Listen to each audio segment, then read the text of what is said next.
प्रकाश का अपवर्तन हम लोग पढ़े थे, ठीक है। प्रकाश का अपवर्तन पढ़ चुके हैं और प्रकाश के अपवर्तन से संबंधित जो नियम है उसको हमें पढ़ना था, लेकिन जो हम प्रकाश का अपवर्तन पढ़े उसको थोड़ा सा रिवाइज कर लेते हैं एक बार, इसीलिए मैंने दोनों फिगर बना दिया है ना। अब प्रकाश का अपवर्तन समझते हैं क्या होता है। मैंने बताया माध्यम कितने प्रकार के, 2 प्रकार के होते हैं, सघन माध्यम और विरल माध्यम। सघन माध्यम क्या होता है, जिसमें माध्यम के कण बहुत पास पास होते हैं, और विरल माध्यम क्या होता है, जिसमें माध्यम के कण बहुत दूर दूर होते हैं, है ना। तो वायु हमारा कैसा माध्यम है, विरल माध्यम। कांच हमारा कैसा है, सघन माध्यम। मैंने 2 फिगर बना रखा है। ये कोई जरूरी नहीं कि जो प्रकाश की किरण हो वो विरल माध्यम से सघन माध्यम में आए, ये भी हो सकता है कि प्रकाश की किरण सघन माध्यम से विरल माध्यम में आए, ये भी हो सकता है कि प्रकाश की किरण विरल माध्यम से सघन में आए। सघन से विरल में आ सकता है और विरल से सघन में आ सकता है, इसीलिए मैंने फिगर कितना बना दिया, 2, है ना। अब देखिए इसमें होता क्या है, ये देखिए ये एक कोई प्रकाश की किरण है जो वायु से आ रही है और आने के बाद इस बिंदु पर टकरा रही है, ओ बिंदु पर टकरा रही है ना।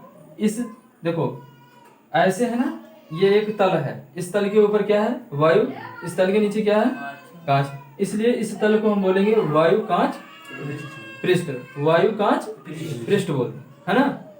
तो ये प्रकाश की किरण आई और आने के बाद वायु कांच पृष्ठ के इस बिंदु पर टकराई या माध्यम पर टकराई।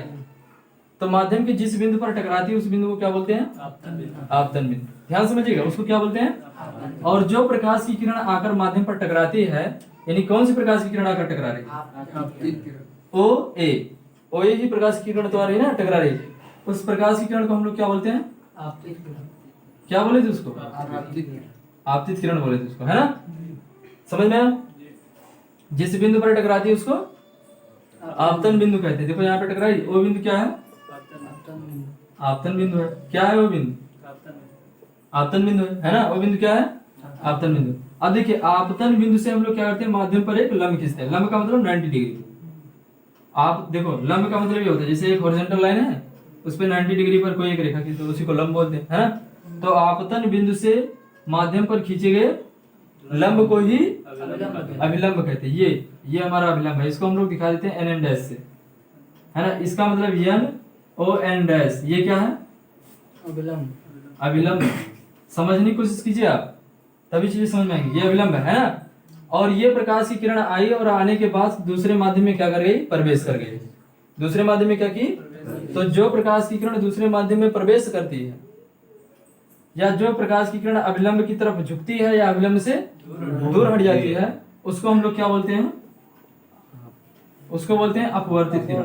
क्या बोलते हैं उसको, अपवर्तित किरण। समझ में बात आ गई, क्या बोलेंगे उसको, अपवर्तित किरण। इतनी चीजें समझ में आए। तो देखिए पहले में हमने क्या लिखा है, अच्छा आपतन कोण क्या है, आई क्या है, आपतन कोण। आपतन कोण किसे कहते हैं, ये देखिए ओ ए यानी ओ ए एन कोण, ए ओ ए क्या है, आपतन कोण, कोण ए ओ एन, ये आपतन कोण है। इसका मतलब हम इसको डिफाइन करना चाहें तो कैसे डिफाइन कर सकते हैं, आपतित किरण और अभिलंब के मध्य, यही तो अभिलंब है। तो आपतित किरण और अभिलंब के मध्य जो कोण बनता है उसको क्या कहते हैं, आपतन कोण बोलेंगे उसको। क्या बोलेंगे, आपतन कोण बोलते हैं। समझ में आ गई, है ना। और जो कोण एन डैश ओ बी, ये कौन सा कोण है, ये कोण आ रहा है, इसको बोलते हैं अपवर्तन कोण। क्या बोलेंगे इसको, अभी इसकी डिफिनेशन समझते हैं, पहले थोड़ा बेसिक चीजें समझ लेते हैं ना। इसको क्या बोलेंगे, अपवर्तन कोण। किसको, अपवर्तित किरण और अभिलंब, यही तो अभिलंब है ना। अपवर्तित किरण और अभिलंब के मध्य जो कोण बनता है उसको क्या बोलते हैं, अपवर्तन कोण। किसको अपवर्तन कोण बोलेंगे, अपवर्तित किरण और अभिलंब के मध्य जो कोण बनता है, समझ गए ना, उसको क्या बोलेंगे, अपवर्तन कोण। अब इसकी डिफिनेशन क्या होती है, प्रकाश का अपवर्तन होता क्या, ये थोड़ा सा समझ लेते हैं, पढ़ाए हैं लेकिन रिवाइज कर लेते हैं, है ना। तो अब प्रकाश का अपवर्तन क्या होता है, जब प्रकाश की किरण एक माध्यम से चलकर किसी दूसरे माध्यम में प्रवेश करती है, कर रही कि नहीं कर रही। अच्छा, प्रवेश करने के लिए कंडीशन होती है, दर्पण नहीं लेते हैं। जब यहाँ पर दर्पण रखेंगे तो प्रकाश का परावर्तन होगा, और जब दर्पण की जगह पर क्या रखेंगे, कांच रखेंगे तो प्रकाश का अपवर्तन होगा। दर्पण की कंडीशन में क्या होता है, प्रकाश की किरण आती है, टकराती है और वापस चली जाती है। लेकिन इस कंडीशन में क्या होगा, प्रकाश की किरण आएगी, टकराएगी और माध्यम में प्रवेश करेगी। समझ गए ना? तो जब प्रकाश की किरण एक माध्यम से चलकर किसी दूसरे माध्यम में प्रवेश करती है तो वह अपने मार्ग से विचलित हो जाती है। कैसे? देखो, ये प्रकाश की किरण ऐसे तो आ रही थी, ऐसे आ रही थी, और आने के बाद इसको जाना चाहिए था कैसे, ऐसे से जाना चाहिए था। लेकिन यह क्या की, अब माध्यम में अविलंब की तरफ थोड़ा सा क्या हुआ, झुक गई, यानी ये इधर बेंड हो गई, है ना? अच्छा, इसमें देखो, ये प्रकाश की किरण आ रही थी और टकराने के बाद अविलंब से थोड़ा दूर हट गई, यानी आना चाहिए इसको कैसे, ऐसे, ऐसे तो आना चाहिए ना। जैसे ऐसे अगर कोई आ रहा है, ऐसे कोई आ रहा है तो इसको ऐसे तो जाना चाहिए जी, सीधे चला जाना चाहिए। लेकिन जब माध्यम चेंज हो जाता है तो इनका मार्ग भी चेंज हो जाता है, या तो ऐसे हो जाएंगे, या तो अविलंब की तरफ झुक जाएंगे, या तो अविलंब से दूर हट जाएंगे, है ना? अच्छा, अविलंब की तरफ झुकती क्यों है और अविलंब से दूर क्यों हटती है, ये भी बताएंगे आपको, है ना, ऐसा क्यों होता है। लेकिन अभी तो डिफिनेशन केवल समझना है। तो जब प्रकाश की किरण एक माध्यम से चलकर किसी दूसरे माध्यम में प्रवेश करती है तो वह प्रकाश की किरण अपने मार्ग से विचलित हो जाती है। प्रकाश की इसी घटना को ही प्रकाश का अपवर्तन कहते हैं। डिफिनेशन लिखिए इस पे, कोई जरूरत नहीं, समझ गए होंगे, है ना? एक बार और बोल दे रहे हैं। जब प्रकाश की किरण एक माध्यम से चलकर किसी दूसरे माध्यम में प्रवेश करती है तो वह अपने मार्ग से विचलित हो जाती है। प्रकाश की इसी घटना को ही प्रकाश का अपवर्तन कहते हैं। और प्रकाश के मैंने बताया कई सारे गुण होते हैं, है ना? प्रकाश के कई सारे गुण होते हैं। प्रकाश तरंगों के रूप में चलता है, प्रकाश कणों के रूप में चलता है, प्रकाश एक सीधी रेखा में चलता है। तो जब हम मानते हैं कि प्रकाश हमारा जो हो वो एक सीधी रेखा में चलता है, तभी हम परावर्तन और अपवर्तन की व्याख्या करते हैं। इसमें लाइट को एक सीधी रेखा माना जाता है। इतना समझ में आ गया? चित्र समझ में आ गया? सब कुछ समझ में आ गया? अब इसमें देखो, जब प्रकाश की किरण विरल माध्यम से सघन माध्यम में प्रवेश करती है तो अभिलंब की तरफ झुक जाती है, और उसका अपोजिट, जब प्रकाश की किरण सघन से विरल में प्रवेश करती है तो अभिलंब से दूर हट जाती है ना? समझ में आया? यहाँ तो समझ में आ गया? तो ठीक है, अब हम बताते हैं आपको प्रकाश के अपवर्तन के नियम। अच्छा, एक दो डिफिनेशन इसका और बना सकते हो। कैसे? जब प्रकाश की किरण एक माध्यम से चलकर किसी दूसरे माध्यम में प्रवेश करती है तो वह प्रकाश की किरण अभिलंब से अपवर्तित होने के पश्चात अभिलंब की तरफ झुक जाती है या तो अभिलंब से दूर हट जाती है। इसी घटना को प्रकाश का अपवर्तन कहते हैं। ऐसे भी आप डिफाइन कर सकते हो। अच्छा, एक डिफिनेशन और क्या कह सकते हो? जब प्रकाश की किरण एक माध्यम से चलकर किसी दूसरे माध्यम में प्रवेश करती है तो प्रकाश की दिशा एवं चाल दोनों बदल जाती है। कैसे? कैसे? अभी जैसे मैं आपसे कह दूं, भैया यहाँ एकदम से खाली है, ये खाली स्थान है, मान लो एकदम ग्राउंड है, मैदान है एकदम पूरा, है ना? ये पूरा एकदम ग्राउंड खाली हुआ, और खाली के बाद इधर मान लो एक खेत है, क्या है? खेत, और इसमें कोई फसल लगा हुआ है, मान लो इसमें मक्का बोया हुआ है। क्या बोया हुआ है? अब इधर से जब दौड़ते जा रहे हो, मक्का बोनी मतलब ये सब कण हो गए। अब यहाँ से जब दौड़ते जा रहे हो तो आपकी स्पीड क्या है? तेज है। क्यों? क्योंकि ये विरल है, और मक्का कैसा होगा? सघन होगा। तो जैसे विरल से आप सघन में प्रवेश करोगे तो आपकी चाल क्या हो जाएगी? कम, घट नहीं जाएगी। अभी आपसे कहूँ भैया यहाँ से अभी मैदान से दौड़ते जाओ और सामने नदी, उसमें दौड़ो, तो जब नदी में दौड़ते हो तो क्या होता है? चाल कम नहीं हो जाता है? क्यों? क्योंकि जो इधर है वायु है वो क्या है? विरल है। लेकिन जब नदी में प्रवेश किया तो क्या हो गया? सघन हो गया। क्लियर? तो इसीलिए चाल क्या हो जाता है? चेंज हो जाता है। सघन माध्यम में जब भी प्रकाश की किरण प्रवेश करती है तो उसकी चाल क्या होती है? घट जाती है। घटेगी नहीं घटेगी? आप ही बताओ। जैसे आप दौड़ते जा रहे हो, पानी में से कह दिया जो दौड़ने के लिए, तो आपकी चाल घटेगी नहीं? बिल्कुल घट जाएगी यार। पानी में से दौड़ना होगा, चाल नहीं घट जाएगी। अभी वायु में दौड़ रहे हो, बहुत तेजी से दौड़ रहे हो, मैं बोला पानी से दौड़ो, तो ऑटोमेटिक क्या हुआ? स्पीड कम हो गया। क्यों? क्योंकि पानी क्या है? सघन है, और वायु क्या है? विरल है। अब जब सघन है तो उसके माध्यम के कण पास है, दौड़ रहे हो तो उसको कणों को क्या करना पड़ रहा है? हटाना पड़ रहा है। और उसमें कण पास है, नहीं है वायु में, तो तेजी दौड़ते चले जा रहे हो, है ना? तो ये चीजें हमें लग रहा समझ में आ गई कि जब प्रकाश की किरण एक माध्यम से चलकर किसी दूसरे माध्यम में प्रवेश करती है तो उसकी दिशा एवं चाल दोनों बदल जाती है। देखो, इसमें चाल क्या? वायु से आया कांच में, तो कांच में चाल क्या हो जाएगा? कम हो जाएगा, और दिशा जा रही थी ऐसे आगे ऐसे। तो और इसमें कांच से आ रही थी स्लो था स्पीड, और वायु में प्रवेश करेगा स्पीड तेज होगा। अच्छा, स्पीड जब तेज होता है तो लाइट क्या होता है? लार्ज डिस्टेंस ट्रेवल करता है, ज्यादा दूर चलता है। और इसमें देखो शॉर्ट डिस्टेंस ट्रेवल कर रहा है, जाना चाहिए थे यहाँ पे लेकिन यहीं से आ गया। क्यों? इतना कम दूरी होगा, इतना ज्यादा होगा, क्योंकि चाल कम हो गया तो दूरी घट जाएगी, है ना। तो ये सब बातें समझ में आ गई, हमें लग रहा है प्रकाश का अपवर्तन समझ में आ गया। नियम बताते हैं आपको, जो कल बताए थे ना वही नियम बताते रहे। तो प्रकाश के अपवर्तन संबंधी दो नियम होते हैं। कितने होते हैं? अपवर्तन के कितने नियम हैं? अपवर्तन के दो नियम हैं। प्रकाश के अपवर्तन के दो नियम हैं। पहला नियम क्या कहता है? पहला नियम क्या कहता है बताओ? पहला नियम कहता है कि आपतित किरण, ध्यान समझिएगा, आपतित किरण में पूरा नहीं लिख रहा हूं, केवल समथिंग लिख रहा हूं। आपतित किरण, अपवर्तित किरण, आपतित किरण, अपवर्तित किरण, अभिलंब, है ना। देखो ध्यान समझिएगा, अब एक फिगर बना दो, एक देखो ये क्या है? आपतित किरण, देखो यहीं पे है ना। अब अपवर्तित किरण वहीं से है, और अभिलंब भी वहीं से है। ध्यान समझिएगा, मैं ऐसे बता रहा हूँ, देखो ध्यान से। ये मान लीजिए कांच है ना, ये आई प्रकाश की किरण ऐसे यहाँ पे टकराई, अब यहाँ पे टकराई तो यहीं से क्या खींचेंगे? वहीं से अभिलंब खींच देंगे, और वहीं से क्या निकला है? अपवर्तित किरण निकला। ऐसा नहीं कि अभिलंब यहाँ है तो अपवर्तित किरण यहाँ से निकला है, ऐसा नहीं कि अपवर्तित किरण यहाँ से निकला है। अपवर्तित किरण भी वहीं से निकला है, वहीं पर क्या है? आपतित किरण है, वहीं पे अभिलंब है। तो इसका मतलब तीनों एक ही तल में है। कहाँ पे है? एक ही तल में है। कहाँ पर है? आपतन बिंदु पर, एक ही तल में आपतन बिंदु पर है। तो हम लिखेंगे, पहली डेफिनेशन यही होता है इसका पहला नियम, कि आपतित किरण, अपवर्तित किरण और अभिलंब तीनों एक ही तल में होते हैं। कहाँ पर होते हैं? आपतन बिंदु पर होते हैं, है ना। कहाँ पर होते हैं? आपतन बिंदु पर होते हैं। कोई दिक्कत? समझ में आ गया। अच्छा, दूसरा नियम क्या कहता है? एक प्रकाश के रंग के लिए, एक प्रकाश के रंग के लिए आपतन कोण की जया, अपवर्तन कोण की जया का अनुपात एक नियतांक होता है। अच्छा, मैं बताया आपको, त्रिकोणमिति में तीन निष्पत्तियां मेन होती है। एक तो होता है आपका साइन, कास और साइन को बोलते हैं जया, कॉस को क्या बोलते हैं? और इसको बोलते हैं अस्पर्श, है ना। साइन को जया, कॉस को, टैन को अस्पर्शा। कोई दिक्कत? तो कह दिया है आपतन कोण की जया ले ले, यानी आपतन कोण की साइन ले ले, और अपवर्तन कोण की जया ले ले। इसको बोलेंगे आपतन कोण की जया, इसको बोलेंगे अपवर्तन कोण की जया।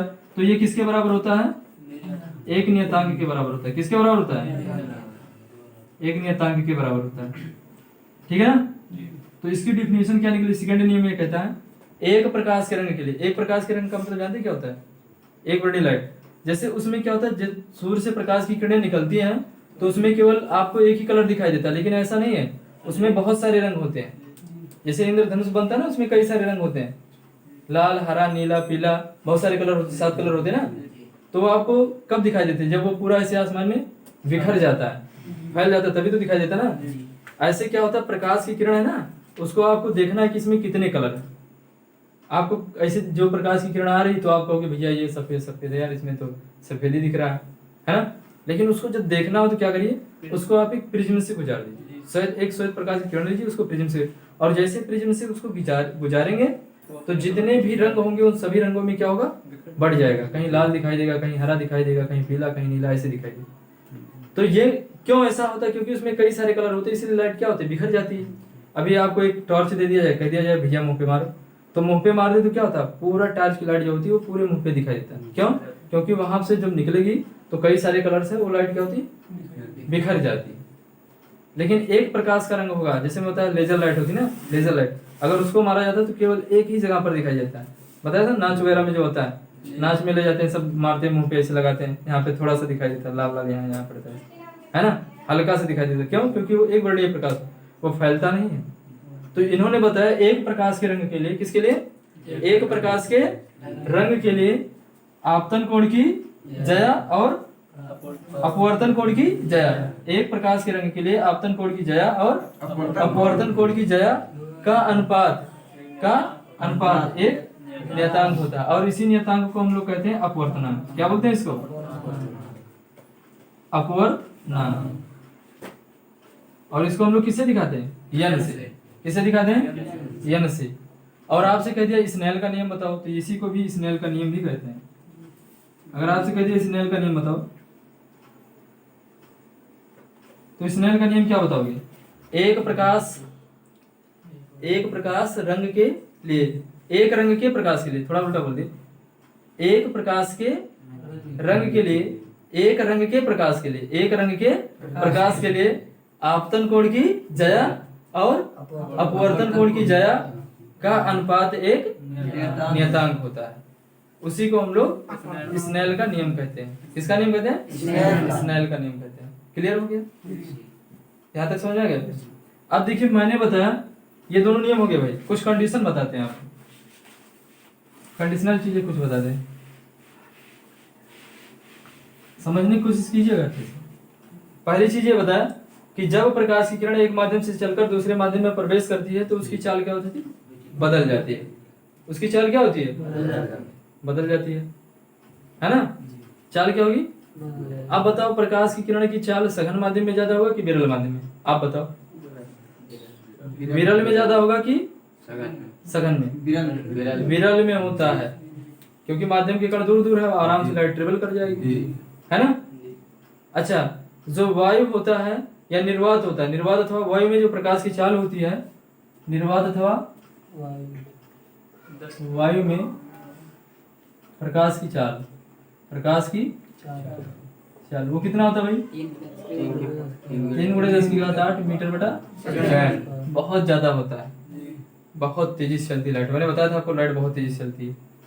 इसका मतलब 1 सेकंड में अगर इसको किलोमीटर में बदले थे ना, तो कितना आया था? किलोमीटर में बदलने के लिए 1000 से क्या करेंगे?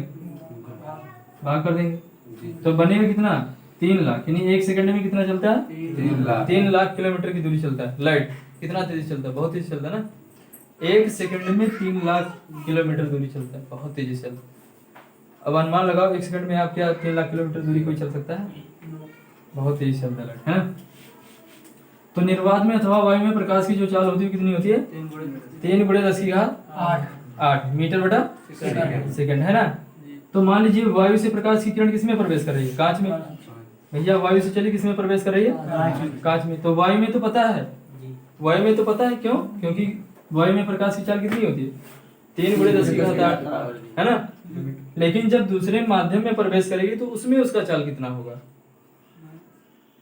उसमें उसका चाल कितना होगा? घट जाएगा कुछ। तो ये प्रकाश की चाल जो निर्भर करती है वो माध्यम के अपवर्तनांक पर निर्भर करता है, यानी सघनता पे। अपवर्तनांक का मतलब यही है, कोई चीज कितना सघन है या गजीन है। Simple definition. रटना वाले तो अलग बात रटा देते हैं, I/R बराबर अपवर्तनांक, है ना? लेकिन सही बात तो ये होता है, अपवर्तनांक से यही समझ होता है कि जो माध्यम है वो कितना विरल है अथवा कितना सघन है। जो जितने ज्यादा सघन उसका उतने अपवर्तनांक, जो जितना कम सघन उसका उतना कम अपवर्तनांक, है ना? तो इसमें अगर हमें कांच में निकालना होगा कि कांच में वेग कितना होगा प्रकाश का, वायु में तो पता है वेग कितना, लेकिन हमें इसमें पता करना है, तो उसके लिए हम लोग कैसे निकालेंगे? V बराबर C/N। तो C क्या है? प्रकाश की चाल है। N क्या है? माध्यम का अपवर्तनांक। किसका अपवर्तनांक? माध्यम का। अगर कांच में प्रवेश कर रहा है तो यहाँ G लिख देंगे, कांच में प्रवेश कर रहा है तो यहाँ पर क्या लिखेंगे? G लिखेंगे। और अगर यही वाटर में प्रवेश करेगा तो W लिखेंगे। अच्छा, एक चीज और मैं बता रहा हूँ, एक चीज मैंने नहीं बताया है, वो ये नहीं बताया, जैसे अभी आपने निकाला साइन I/, वो बराबर क्या होता है? N होता है। अच्छा, ये अपवर्तनांक होता है। अपवर्तनांक का मतलब ये होता है कि अगर इस माध्यम से चली प्रकाश की किरण तो इसमें क्या हुआ? मुड़ गई। तो इसके सापेक्ष इसके मुड़ने में कितना परिवर्तन आया? इसके सापेक्ष। सापेक्ष का मतलब तुलना करना होता है। जैसे मैं कह दिया यार हम भैया काले हैं, हम बोल दिया अपने बारे में बात किया ना कि मैं काला हूँ, लेकिन मैं काला हूँ तो कोई हमसे गोरा तो होगा। तो हमने कह दिया, जैसे मैं मान लो कह दिया भाई विनय हमसे गोरे हैं, तो हम क्या बोले कि विनय के सापेक्ष हम क्या है? काले हैं। लेकिन ये कोई जरूरी नहीं, सापेक्ष का मतलब तुलना करना होता है। इनसे हम काले हैं, लेकिन ये भी हो सकता है हम किसी से गोरे हो, है ना? जैसे ये वेस्ट इंडीज बैठा है ना, तो इनसे भैया तो गोरे है ना। तो इसका मतलब तुलना होता है कि हम काले हैं लेकिन हमसे गोरे ये हैं, लेकिन हम भी किसी से गोरे हैं लेकिन वो हमसे काले हैं। ये तुलना हो गया। तो प्रकाश की चाल जो होती बदलती है, वो इसके सापेक्ष इसमें परिवर्तन आएगा। ये भी हो सकता है कि यहाँ कांच हो, अब कांच से जल में प्रवेश करे तो कांच ज्यादा सघन होता है, जल उससे कम सघन होता है। अब जब यही कांच से आने वाले प्रकाश की किरण जल में प्रवेश करेगी तो क्या होगा? तो वो अवलंब की तरफ झुकेगी नहीं, अवलंब से दूर हटेगी। क्यों? क्योंकि कांच ज्यादा सघन किसे? वायु से। इसका मतलब वायु के कांच के सापेक्ष जल में प्रकाश की किरण बदल रही है। और वही उल्टा हो जाता है कि जब कांच से जल में प्रकाश की किरण जा रही है तो अविलंब से दूर हट रही है, लेकिन जब वायु से जल में आएगा तो अविलंब की तरफ झुक जाएगा।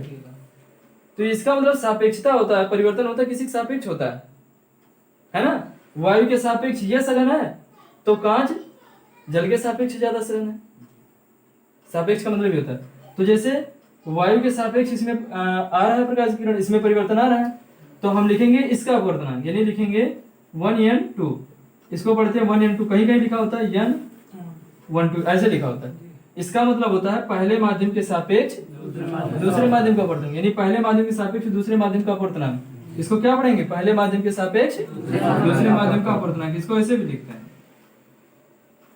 sin i upon sin r बराबर n2 अपॉन n1। कोई दिक्कत समझ में आ गया ना? इसका मतलब होता है दूसरे माध्यम के सापेक्ष पहले माध्यम का, नहीं यार, पहले माध्यम के सापेक्ष दूसरे माध्यम का अपवर्तनांक, है ना? उल्टा बोल दिया।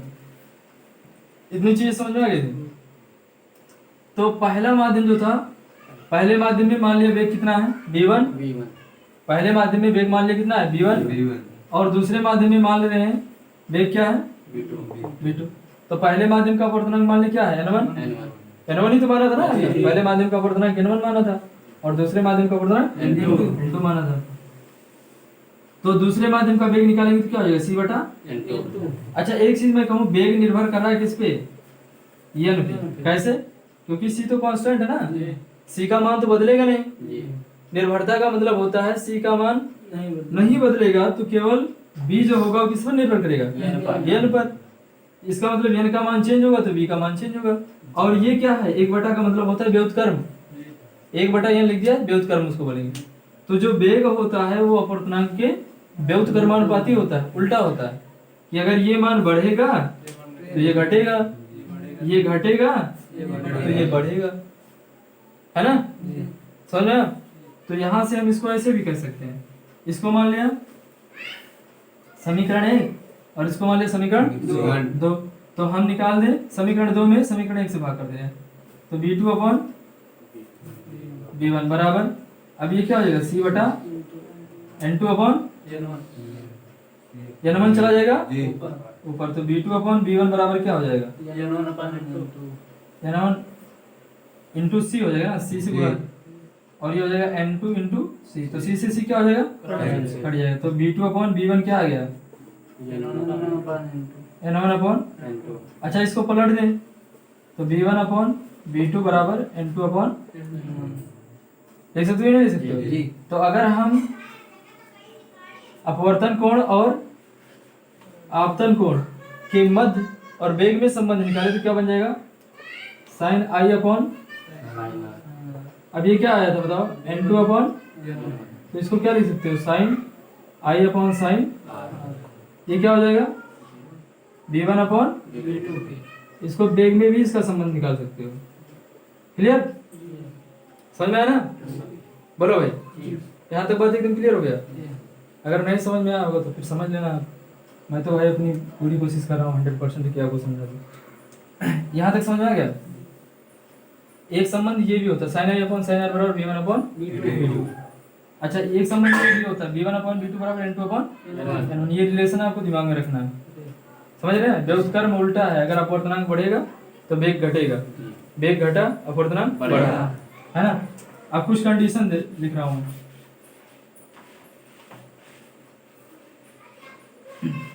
जैसे मान लीजिए पहली कंडीशन कि पहले माध्यम का अपवर्तनांक क्या हो? पहले माध्यम का अपवर्तनांक ज्यादा हो जाए, किससे? दूसरे माध्यम से। इस माध्यम का मान लो अपवर्तनांक ज्यादा है और इस माध्यम का अपर्तनांक क्या है, कम है। तो कंडीशन क्या बनेगी? तो अगर हम यहाँ बात करें, इसको ऐसे भी लिख सकते हैं, N1 गुणे 1 इज ग्रेटर देन, यानी पहले माध्यम का अपर्तनांक ज्यादा है, दूसरे माध्यम का अपर्तनांक कम है। इसका मतलब जानेंगे ऊपर क्या होगा, सघन, नीचे विरल, क्योंकि उसका अपर्तनांक ज्यादा ना पहले का। तो ये क्या बनेगा, 1 is greater then N2 upon N1, बनेगा नहीं बनेगा? देखो N1 से गुणा इधर आएगा तो क्या हो जाएगा, भाग हो जाएगा, यानी 1 बड़ा है किससे, N2 अपॉन N1 से, है ना। किस कंडीशन के लिए है, जब पहले माध्यम का अपर्तनांक ज्यादा हो किससे, दूसरे माध्यम से। अब बनेगा कंडीशन, क्या बनेगा, क्या बना हो तो भाई sine I upon sine R बराबर क्या आया था, N2 अपॉन N1, ये तो निकाले थे ना। अब देखो N2 अपॉन N1 छोटा है किससे, एक से। तो अब देखो sine I upon sine R किसके बराबर है, N2 अपॉन N1 के। तो इसको ऐसे लिख सकते हो, बराबर नहीं, अगर इतना एक से छोटा है तो ये भी एक से छोटा होगा। क्यों? क्योंकि ये दोनों क्या है, बराबर है। समझने की कोशिश कीजिए, मैं रिलेशन जो निकाल रहा हूँ, अविलंब की तरफ क्यों झुकता है, अविलंब से दूर क्यों हटता है, ये सब बता रहे हैं आपको, है ना। समझने की चीजें अच्छे से समझोगे, फिजिक्स बहुत मजा आएगा पढ़ने में, समझ के पढ़ोगे।